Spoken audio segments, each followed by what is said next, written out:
Hey everyone, a new awesome trailer for Spider-Man Into the Spiderverse dropped this week. It's the animated movie following the Miles Morales Spider-Man, but it also includes other versions of Spider-Man, including Peter Parker and Gwen Stacy. So what is the Spider-Verse, and what details did you miss in this trailer, maybe? We're gonna break it all down for you and give our reactions to this trailer, but first, welcome to New Rockstars News. It's our deep dive into all the biggest stories this week, so we're also gonna talk about Ant-Man and the Wasp, and this theory going around that Ultron could still be alive, and some new art that's showing the cast of Avengers 4 and lots of stuff. We got a big episode, and we're gonna get to all the stuff that you needed to know from this past week. I'm Erik Voss. Joining me at this table are Sam Bashor over here. Filup Molina over here. Hi.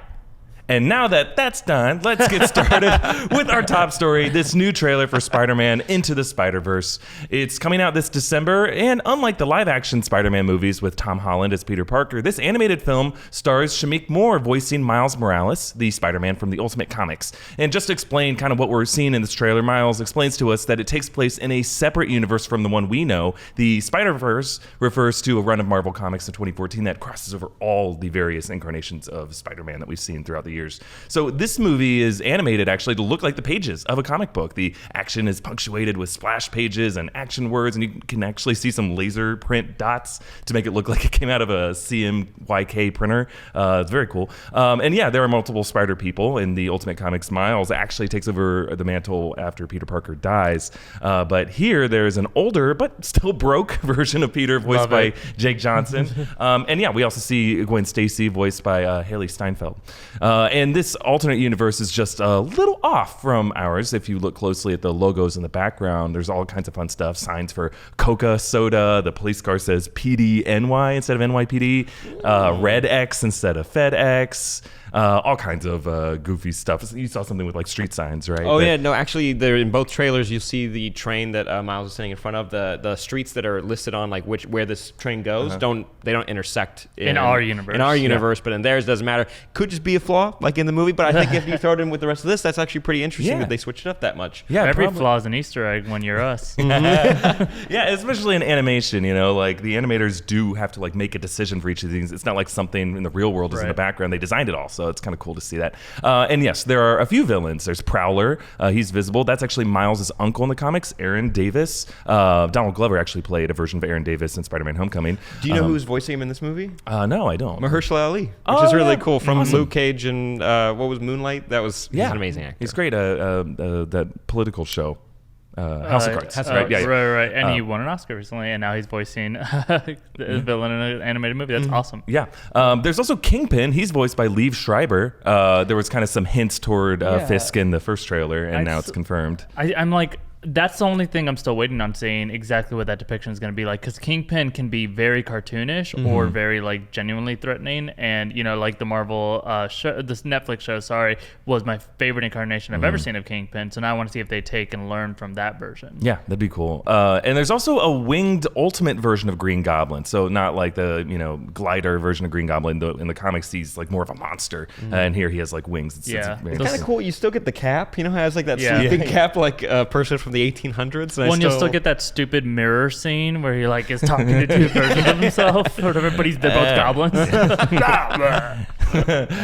And a few other Easter eggs if you watch closely. You can see alternate Spider-Man suits. One is an electro-proof one, and the other is from the Secret War comics, and the one in 2004, Secret War. Where do you think this is taking place? Yeah, that's kind of... Is it like a hub? Like a hub for the Spider-Mans? Because it seems like it either belongs to Peter Parker, this area, and that would make sense, or it's some other location, because Peter Parker doesn't seem to have his stuff together well enough to have something like this. Right, if he can't afford a burger, he can't afford an armory. Well, if this is like it is kind of a cool idea, though, if he's been around for so long, that he had some good strokes of luck every once in a while, and he got a new suit from a friend or something, so that's pretty interesting. Yeah, and maybe there's like some kind of organization with someone overseeing all this, and this is just where they keep it all. I mean, this could be owned by like Stark. Who knows how deep into the world we'll go. I mean, I guess if it's a Sony property, we probably won't see Tony Stark in it. Maybe. Yeah. And then also, if you're listening closely at some point, Peter in the trailer tells Miles, "Don't do it like me," which is kind of a quote that Aunt May says in the Ultimate Comics. She says, "Don't do what Peter would do what Miles Morales would do." So it seems like there's going to be a lot of nods to that. But in general, what was you guys' take on this trailer? Do you think Into the Spider-Verse could be the best Spider-Man movie when it comes to paying off specifically what fans love about the comics? It's a big story, and it's interesting that it's Into the Spider-Verse, so maybe you're not fully getting into it, because the Spider-Verse event is enormous, but it's cool. Gwen Stacy pops up in this, and that's where she was created. She's someone pointed out that online that this might be the fastest like creation in a comic book to like a film like transition. Bane was like almost 3 or 4 years when you mean Spider-Gwen. In Spider-Gwen, sorry. Yeah, Spider-Gwen, but like similar. It's very quick to see her like pop up. So, and it's also interesting that you're seeing like his origins and he's being trained, and also you're seeing like Prowler show up, and Prowler's a really big deal to Miles' origins, and you see Kingpin. It's like there's a lot going on, so I'm just wondering how they're going to juggle all of that. But if it's Into the Spider-Verse, maybe that's just an intro to like a bigger threat that could happen over a couple movies. The Ultimate TV show, Ultimate Spider-Man, split that storyline over 2 seasons because it's so big. So I think that this could be the first, and at least maybe it'll have a sequel, if not a trilogy. I would be super down for that, because I love this animation style, and I like the you mentioned like the laser dots, but I think the other term is halftone, and it's like what you use sometimes as like a depth of field or for shading in comics, and so they use this in this movie to try to add a depth of field and still make it feel like a comic book. And it is, but you pointed this out when you're watching it, it's like sometimes you feel like something's wrong with your eyes. Like at the beginning I was blinking real hard and I was like, oh god. But there's it's a really cool use of at least trying to switch it up, and Sony Animation does like to switch it up, just like if we can't be like have the storytelling of like a Pixar movie, or we don't have like Lego, like maybe we could try different forms of animation to see if we can like stand out more. And I like that. So my favorite thing about it, I don't think, by the way, to answer your question, that it would be the best incarnation of Spider-Man. I do genuinely believe Spider-Man Homecoming was the best of what people like about Spider-Man, and that's the idea of a teenager is a superhero, is like superpowered, and he still is authentically a teen, so he cries when he gets hurt. I love it. I still think that's like going to be the bar for a long time. But what I do love about this is it almost plays, aside from Miles Morales, because that's a great character too, just sticking with Peter Parker for a sec, it almost plays the like logical extension of like, okay, if a teenager was authentically a superhero and he's struggling to like learn how to date and learn how to like grow up and do these things, he's gonna be so messed up that he's gonna be a mess when he's an adult. Instead of like, usually Peter just gets like better and more handsome, and then Mary Jane gets like hotter and hotter, and then they just have this marriage, and it's just, I mean, they have their problems, but like he kind of is like someone who's never had any problems in his life, and it's like, are you kidding me? Spider-Man is so messed up. Like, how messed up are we from our kind of normal childhoods? He was Spider-Man and had to keep it a secret from everyone, so the fact that he's totally broke and like a slob and stuff, I love that choice. So that might be my favorite follow-up, like, to where Peter Parker ends up. Yeah, photojournalists for newspapers don't make a ton of money, especially when they're freelance. You know, they really are moving from gig to gig, and living in New York City or even alternate universe versions of New York City isn't cheap. So it's what I love that line of I'm not liquid. I'm not liquid. I'm not. I think he's got all. That means his money is all tied up in like something else, like Pogs or something, or in armories. Yeah, we see what he's spending the money on. Yeah, I think it does capture the sense of humor and the joy in the way that Homecoming did. I think this. I think Sony's really playing this card right, and like you can say that maybe with some of their superhero properties, they might be mixing things up a bit too much. But I think when it comes to Spider-Man, they were smart to partner with Marvel when it comes to the live action one, because they were able to do so much with the character and make him as like the best version of him that he could be, but also provide this interesting looking animated world version when just for Miles Morales. And I think for some comic book nerds who just love, like, they aren't attached to logic too much or realism, it's more of just this kind of like magic escapism. I think this really captures it in a way that's visually interesting and is not shying away from it or confusing you with it. They tell you right away in the trailer. It seemed like there was a message to us of what this is. It's a VO. It's like, that can't exist in the movie, right? Like, he's not going to be like talking to someone. He's like, your universe. He's like, who's he talking to? Do you have like awareness? Like, you don't need to tell anybody this, but I did want to point out one like fun detail, which you'll probably do a breakdown of, but I like the costume he's wearing right here, like with the holes in the mask. And also it'd be kind of weird because in the comics, when Miles gets his powers, he's like, oh, you should be Spider-Man. And that line comes from Genki, who got like kind of ripped off and became Ned and Homecoming. And there is no sign here of what they're doing with that. Yeah, so it's confusing, but also there's great jokes about him wearing that right after Peter dies, and he goes out pretending to be Spider-Man, and everyone's like, that's really poor taste. Like, it's always a joke. It's like, you shouldn't be wearing that, and that's why he gets his own costume. So I think hopefully that joke gets translated in a good way in the movie. So yeah, it seems like some of Miles's school background might be changed a little bit, because he goes to the Vision Academy as he does in the comics, and you can see Vision on a sign in the background in the trailer shot. But he's wearing like a prep school uniform, where in the comics he just wears plain clothes, whatever. So it seems like they're making some changes about exactly what his school life will be and what kind of school he's going to and who his friends might be. And maybe they kind of have to do that, because if they were to have like a separate version of Genki Lee, people would be confused, be like, wait, isn't that the kid from Homecoming? But yeah, I think I really love this animation style. I think it's just something like we haven't seen. Like, we've seen different versions of trying to do a movie that looks like a comic book. Like Sin City, I think, was a really cool like graphic novel turned into a movie. I think 300 kind of had that. Was one of the originators of like trying to do that. Yeah, Zack Snyder actually in his earlier work with that and with Watchmen Watchmen wasn't really his earlier work, but he seems to have a good like visual eye. Well, you see the panel on the screen. Right. Sure. Yeah. He does a good job translating that. And then there's some other movies that I think Ang Lee's original Hulk tried to do some of the split screen effect with the comic books, and to mixed results. I would say you have to do it in animation style, and they do some cool things by having like the it was just a normal spider, it's just puberty or something as he's passing by. Like, they find a way to like make these things come to life in a way that has like a cinematic movement to it. Now, you are ignoring the original Batman TV show. I don't know if you remember, it said "pow" really big. Yeah, I'm always ignoring that. Just saying. This also kind of reminds me of the Ultimate Spider-Man video game. Did you ever play that? Because it was done in the comic book style. It was it was where you could play as Spider-Man and Venom, and at the end you could like to play as Carnage for a little bit as well. It's a very cool game. That's a Super Nintendo game, actually, isn't it? It's old enough to be. I just remember that like all you could do was like swing down. It was a side scroller, and you could just keep swinging, kind of. Oh no! This one was 3D. It was a 3D world. A different one. It was a different game, but it was done in the same kind of style, not as stylistic, but it was meant to feel like it was a comic book. So you got like the bubbles, and you got the sound effects as you would be moving through the city. Oh, it was really cool. But it was more tied to the Ultimate comics, I think. So yeah. Well, we're very much looking forward to this movie. Again, it's coming out in December, and right now it seems like the fall and winter movie schedule for the end of 2018 is a little light, other than Aquaman.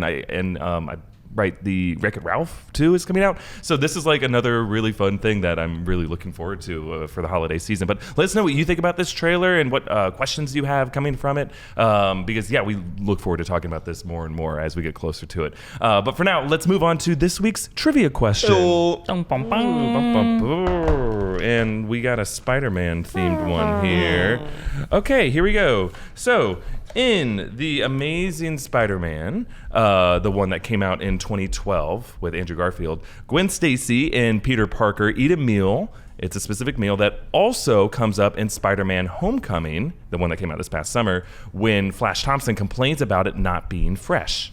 What was that meal? Okay, all of our answers are in the bin now, and as always, we'll later reveal the answer to the trivia question. The closest answer, as decided by our judges, will do our sign-off goodbyes at the end of the video. Meanwhile, the loser will have to be funny, and it's really hard, but fun to watch, right? Eric, wait, look to your left. Oh. I'm in La La Land. Go for it. Go for it, man. She's into you. Oh wait, the winner was Moonlight. No thanks. Let's Oscar jokes. All right, Timely. Not bad. Let's move on to a quick update for some news that dropped this week regarding the upcoming Ant-Man and the Wasp movie. Hope Van Dyne actor Evangeline Lilly posted about net neutrality on Instagram, and in doing so, she might have leaked some big plot details. So actually, if you don't want to know, skip to this time. But I think it's something that we all could have seen coming. She might be wrong, but if she's right, it would be a spoiler. Yeah. So it's pretty funny. So Lilly compared the whole legislative effort that's going through two houses of Congress to try to get net neutrality protected. She compared it to two battles that her character had fought. She said, quote, "That was Goliath. Now we're facing Thanos." So many are interpreting that to mean that Ant-Man and the Wasp could be fighting Goliath as a villain. That's Lawrence Fishburne's character that we've seen in the trailers. Right. Ew. And maybe by saying now this is Thanos, it means that Hope will survive to take on Thanos in Avengers 4, which is something that, we could have seen coming, that Thanos would be the second fight. But for Goliath to be the first fight, it's just... Yeah, considering Goliath is a good guy. It seems like he's a good guy in the trailer. Yeah, in the comics and in the trailer, they paint him as a good guy. Here's the benefit of the doubt, right? Maybe she meant one of them's a good guy, just saying. Oh, right. And now it's Thanos. The House congressmen who are fighting net neutrality are the good guys. I don't know. She, I think that it's very likely that it's going to be the kind of thing where there's maybe some jealousy, a little bit of the plot line from, is it Incredibles has that, the first one? Where just like a character that's like adjacent to the action, but themselves like wants to jump in or whatever. And so I think, you could just so easily see it, right? And he puts a suit on again. It's a little lazy because it's done so many times. Yeah, it was in the first Iron Man too, right? He ended up being like his friend who... The trailers have had that thing where there's been a clear target of like, oh, this is the antagonist here, and it's been Ghost, right? But it's, as far as we've seen, a non-speaking part pretty much, right? Like it's not a real source of conflict. So then there's got to be someone pulling the strings, and they haven't shown it in the trailer. So then it's probably gonna be a reveal. Yeah. So then it's probably Goliath. Yeah. Maybe, or there's also Walton Goggins' character, and he's trying to get Pym-Tech as well. So possibly he gets his hands on not Pym-Tech, but maybe the Goliath suit. So it's like, and that was one project they were working on together. At least that would give Walton Goggins, who's like he's a really good actor, something like a little bit more to do. And Lawrence Fishburne could just be a good guy. You mean like they steal the tech? He steals the tech. He goes by Goliath. Or she could have been making a biblical allusion, right? Because like Thanos when he took on Jesus. Yeah, saying Thanos is even bigger of a threat than Goliath was in the Bible, which I guess so. Yeah, Goliath didn't snap away half the universe. I'll say it does seem like somehow she managed to post an Instagram picture. And the picture is the moment after she saw what she just did. When she went back in time, she's like, "Uh-oh." I think it was a video, this video, so it's just unfortunate. She definitely just looks like, "Whoops." Oh boy. Ooh, Marvel's lawyers aren't going to be happy with that. Okay, guys, an interesting theory about Ultron has been making the rounds, making us wonder whether the villain of Avengers Age of Ultron could come back and seek revenge in a future Marvel Cinematic Universe installment. Well, people are pointing to this shot from Spider-Man Homecoming when Peter is locked in the government storage warehouse. Remember, he tosses aside Ultron's helmet, and clearly at the time it was like a little Easter egg to the dozens of Ultron clones that he made of himself, and he passes consciousness among in Age of Ultron. But the way, remember, we knew which of those robots Ultron was at any given moment was by the glowing red eyes. And this Ultron helmet has those glowing red eyes. So could this be Ultron? Did he survive Vision's final strike at the end of that movie somehow? Was there one other robot that he popped back into? Now, it wouldn't be the craziest thing for Marvel to bring back an old villain. Of course, Red Skull just made a surprise comeback in Infinity War after all. And an Ultron that has been locked away in solitude for years? That'd be way angrier and badass. Basically, the tyrant he is in the comics, more so than the Tony Stark invoked one in Age of Ultron. The Robert California version. I don't know. Do you think Ultron could make his return to Avengers 4 to help in the fight against Thanos? Are you guys interested in seeing Ultron again? And if so, how should the MCU bring him back into the narrative? Not as a major character. If they did bring him back in, I think it'd be fun for in the background in a real small cameo kind of way, which is very silly. He's on a beach vacation or something. I don't know. I don't think it was a successful enough interpretation of the character to be curious about how would he react to these events. What if you plugged his head into a ship and you had it as a talking nav, the Millennium Falcon? Oh, interesting. And I don't know if you want to. I mean, James Spader, I have no idea what his priorities are in life, so I don't know if he wants to do that role. But serious answer to your question, I don't need more. I got enough. It was already weird enough to see those mannerisms come through in a metallic body. For him to design, he designed eyebrows for himself so that he could emote more, so people could understand him. Anyways, I'm fine with no more, but it would be interesting to see more villains, like maybe Abomination showing up, because if you saw Hulk and Abomination teaming up, that would be very scary. That would be pretty scary to see him hop into the fight and then you just have him snapped out or killed or something, and that way you don't have to worry about him Yeah, anymore. I think you're touching on an interesting thing where I think both of us are pretty into the idea that hasn't really happened, but in comic books, no one's really dead. And it can be fun to, especially the villains, especially successful villains, to be able to bring them back. I mean, actually, we did just hear about Black Panther 2, without spoiling anything, might have a villain's return in that. And it's just like part of that comic book nature is the fact that like you can't kill evil and it'll always find you when you're weak and susceptible to it again. And I think that's fun. But I think we're also both like, oh, Ultron is He got his own movie. It's okay if he didn't. If Claw showed up, I'd be more actually down for that. That'd be kind of interesting. Even though he'd be really not the most helpful person in that fight, I would be more interested in seeing someone like that. Not Zemo. Never mind. But there's some other choices, and I just don't know if like the amount of work you'd have to do to explain why he's still around would pay off in a really cool way. But what do I know? I don't think you would need to do that much work. Like they had barely a line for Red Skull, and people are just like, okay. No, his is almost the easiest one to bring back. Like, I hopped into a toaster. Yeah, Like, microwave turns on, it has a red eye. Smart fridges. Yeah. I need more Ultron. I don't think we've had enough. I think it was a kind of a missed opportunity in Age of Ultron. I think James Spader did fine. I think that movie, wasn't perfect, but I really enjoyed it. But I think there's so much more you can do with this character. He can be so much more maniacal. He just fell victim, unfortunately, to many of the Marvel characters in that they couldn't be the ultimate villain because Marvel really has been one long 18 movie leading up to Thanos being. What do you think about this? So if he was still alive, how scary would it be if you were able to get a hold of the nanotech that Tony now has in his armor?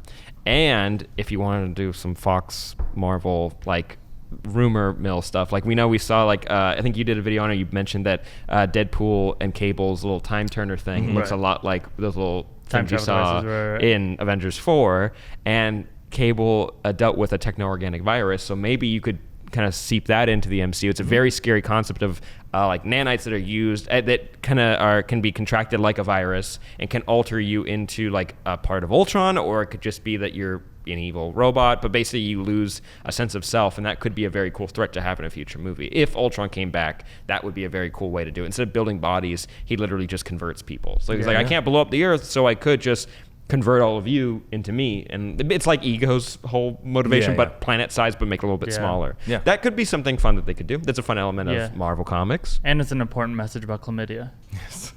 Let us know what you think about this theory. Do you want it to be true, or you, like many people, you had enough, you're ready to move on to a new villain? All right, another quick news update from this week, everybody. We actually got confirmation that a Joker movie starring Suicide Squad's Jared Leto is moving forward. It will follow that version of Joker, and remember, it's separate from this other Joker movie that's in the works. That's a Joker origin story directed by Todd Phillips that sounds like will show the Joker as a failed 80s comedian. That's a separate one. This is the Suicide Squad version of Joker. And so it is happening. Meanwhile, the Harley Quinn movie with Margot Robbie is also moving forward. She's returning from Suicide Squad, so it sounds like they're each getting their own movies. And her movie will be Birds of Prey, in which it sounds like the rumor coming out of this week is that the villain of that movie will be the Penguin. Very smart choice. That one's fine. Very smart choice. That side's fine. Birds of Prey. It's fine. Versus Penguin. Birds. Yeah. Other thing, no thanks. Yeah. Who wants that? Anyway. Warner Brothers, who wants to make lots and lots of money, and Suicide Squad did that. That's about all it did. By accident. Yeah. Okay, everyone, we got our first look at Avengers 4, perhaps, in the form of some concept art that shows the surviving heroes from Infinity War now joined by Hawkeye, Ant-Man, and Captain Marvel. Wow. Now, there was some confusion over whether this could be fan-made, but several sources are reporting that this is legit. It's a first-hand leak, a lot of people are saying. Either way, let's look closely at this. Let's zoom in and enhance. We can either zoom or enhance, but let's just look at it. So, Cap is wearing his classic stars and stripes once again, compared to the darker Nomad-esque look that he had in Infinity War. And Black Widow's hair is red once more. She was blonde in Infinity War. That's no longer the case. Captain Marvel's suit is red and blue, suggesting that, as we thought, she will eventually don her classic colors and not that greenish suit that we saw her wearing in the set photos. War Machine seems to have a modified suit. And Hulk is wearing Under Armour. Yeah. And I guess it's surprising that he actually is Hulk here. He finally came out to play. But yeah, he's wearing his Under Armour, and it's like it kind of looks like the one Quicksilver was wearing in Age of Ultron. So it also was leaked some concept art of Thanos. He's back in his body armor. It's a separate picture, and it's complete Infinity Gauntlet, no longer charred and smoky, and he's carrying some kind of new weapon. Interesting. But looking back at this team up photo once again, how do you guys think an Avengers lineup with Rocket and Nebula, Captain Marvel, Hawkeye, and Ant-Man added compares to the one that we saw in Infinity War with Spider-Man, Vision, Winter Soldier, Black Panther, and Doctor Strange and Scarlet Witch? Part of me thinks this version is actually kind of like, ooh, I really like this this version of the lineup. But what do you guys think? I mean, with Thor in the background there, you kind of forget, but like if you brought Thor to the foreground, it's like this is the Avengers. Yeah. You know, like this Avengers and Friends. The Avengers plus Captain Marvel, who, like, if Thor was already as powerful as they made him in the recent Avengers movie, and she's supposed to be the most powerful hero we've seen yet, it's kind of like, oh, I think they're gonna beat Thanos. Yeah. I think that might happen. I think they got him. You have They like got two him. Superman level Yeah. threats on your team, which is really cool. And I love like the And little Hawkeye. and I thought you were referring to Hawkeye as a Superman level. He's two Supermans. He doesn't look like Wasp is there though, and so that's a little Interesting. What- Eventually, Lily accidentally tweets something again. Here's something though. Do you guys see what I see next to Captain Marvel? These like tendrils of smoke or something. They just seem very specific. Smoke monster from Lost. Yes. Yeah. Thanos can't fight that. Yeah. No one can That's fight that. nanotech. But it does kind of look like Titan with some of the architecture on the side over there. So maybe that could be it. But also, I'm going to be honest, I love when Hulk wears clothes. I think it's so funny. Like one of the I think they're probably going to pull for this if Hulk can talk. It'll be like the Doc Green version of the Hulk where he has Banner's intelligence so they can just, he can talk like a normal person. But he usually wears a suit, like with a bow tie and stuff. And I'm like, oh, that's always great. But I'll take the body armor workout clothes. Yeah. It goes all the way down to his fingers, but, whatever. Well, I think the idea there is that he's wearing that as Bruce. And then it actually can stretch and expand to accommodate Hulk. This 10 years until we got to there, like to get to finally clothes that fit. puts it on him. I mean, he just likes having it all out. That's fair. Yeah. Yeah. Hey, he's proud of himself. Yeah, sun's out, guns out. There's the what I like about this is like I was very sad at the end of Infinity War. To see half of these characters disappear, but really I was sad to see like the funnier ones in my opinion start to like Star-Lord super funny, Peter Parker and Doctor Strange bring a lot of like comedic relief to the movie. So I was like, oh no, is there gonna be less jokes? But man, seeing like Rocket line up with them, it's like, okay, no, we're covered. And the new Thor is basically a stand-up comedian, like a new version of him. And then also, I mean, Tony Stark's always reliable for some acerbic wit. And Ant-Man, he's always a fun one. Yeah. I think there's a good balance preserved with like comedic energy, but also like interesting fighting combat skill. That if this is legit and this is some version of the lineup that we end up seeing, it's like, oh, I can imagine Captain Marvel and Thor combining in some real fun team up power using ways. Yeah, I don't know that they need War Machine there. Well, Like somebody go protect the Sanctum Centaurum or something. Like I do like his updated costume. It looks a little bit thicker. beefier. Maybe that means there's a parachute in there finally. Who knows? yeah. Why wasn't there a parachute? Why don't they all have parachutes? Well, let us know what you think about that and what you think about this art. Is this the version that you want in your head? Is there anybody that you want to see join with them, like a Shuri version of Black Panther maybe, or Wasp to pop up in there? But ladies and gents, it's now time to move on to our new Rockstars News Lightning Round. You guys tweeted us questions. I'm going to fire them at my co-host, so I have to answer them as quickly and without hesitation as possible. Are you guys ready? Yes. All right, here we go. Filup at What If Gamer wants to know, what else could these 6 Infinity Stones have done besides wipe out half the population, saying there's no way these exist when you put them only together that they would do one job. So what else could they have done? I mean, obviously, like there's the alternate plans, right? Like the more resources, make people take up less resources, expand the universe, but mostly I think it's probably just sex stuff. Thanos is just like all 5, so So many things. and then do it again, Time Stone. Something else brings a smile to his face, doesn't it? And Sam at DGirl124 wants to know, what are some of your favorite weekend jams? Keep it on brand. I do sure love. I guess the serious answer is Odessa and the Beatles. So there you go. Yeah. But only on the weekend. For the beach. There Yeah. you go. Only for the weekends. Philip, you would ask what they Sure. Eric, this is from This Is Really Sam. What's one non-nerdy thing you would love to make videos on? My weekend This Is Really jams. Sam. I feel like making videos about anything makes it a nerdy thing, but My weekend jams. Oh, I would say, yeah, Sam's weekend jams. Or we had talked about maybe doing a breakdown of Childish Gambino's "This Is America" the music video. It's not really we don't really do music videos here, but man, what a cool music video full of like meaning and interesting like background Easter egg stuff. If we could do that, I would love to, but lightning round to the audience. Like, if you do want us to do some stuff that you call non-nerdy, that failed. Let us know, and we can maybe break some of that stuff down. Yeah. We generally only have time for like the biggest stuff and the stuff people are like most obsessed about, but yeah, we're always looking for new ideas. The biggest cakes about Infinity War. That's all we have time for.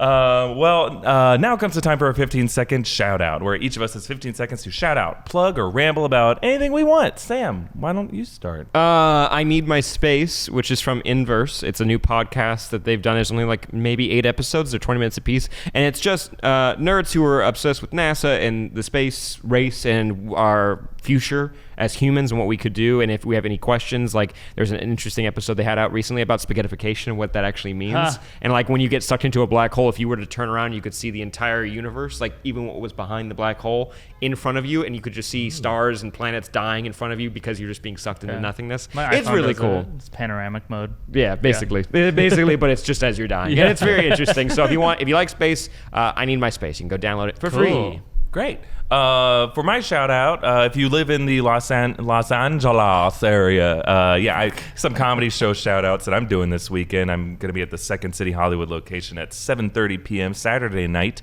$5 to get in for that. And then on Sunday night, the team that I coach and direct that I work with named Dad Jeans is performing at the Acme Theater in Hollywood at 9 p.m. on Sunday night. Entry fee for that? I think it's $8 at the door, $5 in advance. Hey. All proceeds go to Eric. Go to some for-profit organization. Philip? Cool. And my 15 seconds shout out is go check out the new trailer for Halloween. It is a new sequel that takes place directly after the first movie. So they got Jamie Lee Curtis to come back. They wipe away every single other sequel. They even like make fun of them, and they're like, there's like a line. There's like, those are lies. But it actually looks pretty freaking good. Yeah. So I'm really excited about it. I'm a big horror fan. Check it out if you like the original Halloween. John Carpenter himself signed off and said this is the way you should do the sequel. Oh, wow. And Blumhouse is behind it, and they make such good horror. Very cool. Halloween H2O is my favorite, but I guess that one's deleted now. Busta Rhymes is going to come back for this one. All right. Well, finally, let's return to the trivia question that we asked earlier. And just to remind everyone what it was what meal was eaten in the Amazing Spider-Man that also came up in Spider-Man Homecoming as something that Flash Thompson thought wasn't fresh. What was that meal? I like how this is like just one of those things you need to know, like, right? Like that's what the show's about. Just what's that stupid thing that Flash Thompson and one of these? Sorry, I'm bitter about this question because I didn't have a good answer. It's for a definition of trivia. It's the most trivial of trivia. Yeah. What Eric had a pretty good one. Sea bass. I know sea bass, and that's not good. Sea bass. Yeah. That's an answer. Yeah. And then Philip said, I've had meat, and I know good meat. Period. Meat. I wrote it real small too. Yeah. I feel like that might be encompassing enough. Right, yeah, Hopefully yeah. we'll see. Fish counts as meat. Fishcountsasmeat.com, #fish is meat. Sam said pad thai. I don't know how to write it. Did I Pad write it thai. right? Well, the correct answer Pad thai. was Branzino. It's European bass. So I remember it being some kind of fish, right? Because the family, he was poking at the fish, he didn't know how to eat it. And then I guess Tony Revolori said Shout out. Branzino. And yeah, shout out. I'm going to say, if we're going to go to the judges, I'm just going to point out that one of these things that could go bad was not fresh enough was pad thai. If you've had pad thai, it's essentially noodles. But there's meat and there's shrimp sometimes in pad thai. That's a shrimp pad thai. Well, pad thai encompasses shrimp pad thai. There's chicken pad thai. Just saying. So winner, me, loser, the best. Sam, for sure. Fraser. If you want to put us all through this, we will do it. I did. I do. We'll do Yeah, it. yeah. It was a good It was a pitch. good argument. Good argument. Okay, so as always, I will do our sign-off goodbyes. First, we're going to quickly run through some As other always. news headlines that we didn't have time for. Filup can read each headline, Sure. and then Sam, Sam you need will to make a stretch. joke. Nice. Oh, good. Any warm-ups we take need a to deep do? breath. Any zip, zap, zap? Yeah, good. All right, here we go. Take it away, Filup. All right, come to me. Thank you. And the actor who plays Jaime Lannister said that the scripts for the Game of Thrones finale episode would digitally self-destruct after they finished shooting each scene. More like... I got hot in here really fast. But you know what else is going to self-destruct my heart after that finale airs? Yeah, okay. That was good. Yes. Off to a good start. Yeah. I might All be right. crying. Doctor says already made it further than they expected. Okay, continue. A casting call for the pilot of the upcoming HBO Watchmen series called for a scene to be set in the year 1921. What is that? Why is this news? Prohibition? Don Johnson's in this. Paramedics are standing by. A Watchmen No, I got it. It's good. It's good. scene in 1921. We're gonna have to. What is it? Prohibition? Take it if it works. We're gonna need to prohibit me from making more jokes in future episodes of the Okay, show. all right. Okay. We'll take it. We'll take it. We'll take it. Yes. Yes, we'll take it. That's an acceptable joke. Okay, yeah, moving right along. The smell changed in here. Yeah, it really is. Bully Star Wars fanboys were so mean to actress Kelly Marie Tran that she had to take down her social media accounts. Y'all suck. No joke, but you just all suck, by the way, for doing that. Not you all, like. But you, no, not you, but But if you're among the ones who You. did that, you know who you are. you know. Joke though. It's weird. It's like it was like Star Wars was made for children, but you're the ones being the children. The the ambulance is on its way. You're like, no, not worth saving. Just tell him to wait at the door because we have another one, and he'll live or die on this one. Okay, it's dry in here. Walking Dead Maggie actress. Who wrote this? Just Walking Dead Maggie actress Maggie Lauren actress. Cohen also announced she would be leaving the show next season along with Andrew Lincoln. Along with a majority of their audience. There you go. Yeah, good. Yeah. Good. Ambulance went away. I like it. All right, and finally, I think, hopefully, there it is. All right, Stranger Things is launching a book series that will offer advice, wisdom, and warnings from the Stranger Things world.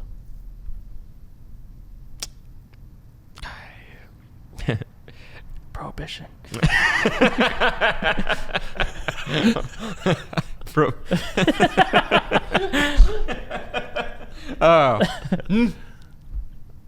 We better.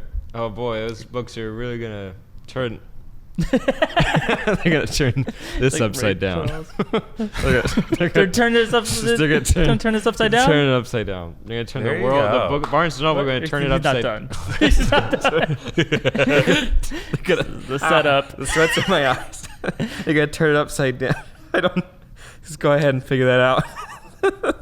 Well, hey, let's get a round of applause for Sam, huh? Yeah. Okay. He tells us to do it. Please clap. All right, he's dead. R.I.P. Oh. Yeah. Well,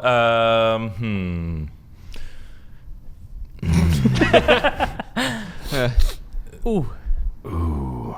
You see that Infinity Gauntlet up there? It's being used for some sexy stuff on me. Eric. Thanks for watching this week's episode of New Rockstars News. I want to thank our hosts. Eric, we can't use this. Children watch this. I'm being used by that gauntlet, and I'm so grateful. Eric, it's in the shape of a fist. Are you not getting that? Fists. No! Say our handles. Wilson Fist Me. Sam Bashor. Eric Voss and Filup Molina. I like the way it down sounds. below. I like the way it feels. And tweet us at New Rockstars. Like this video, share it around. Share all kinds of things around. Don't use protection kits. No, do use it. Do. Take your complaints to his show at, was it Second City Hollywood? Saturday night. You have to pay him $5 for this. Subscribe to us for the deep dive into my butt. Bye, everyone. I'm sorry. We're going to have to cut some of it. We'll do technical difficulties, No, right? we won't. See you next week, maybe. Bye. What'd you guys think? I think you need to do your apology now. Ladies and gents, I apologize for that. No apologies. I have an upset stomach from all those jokes. All good.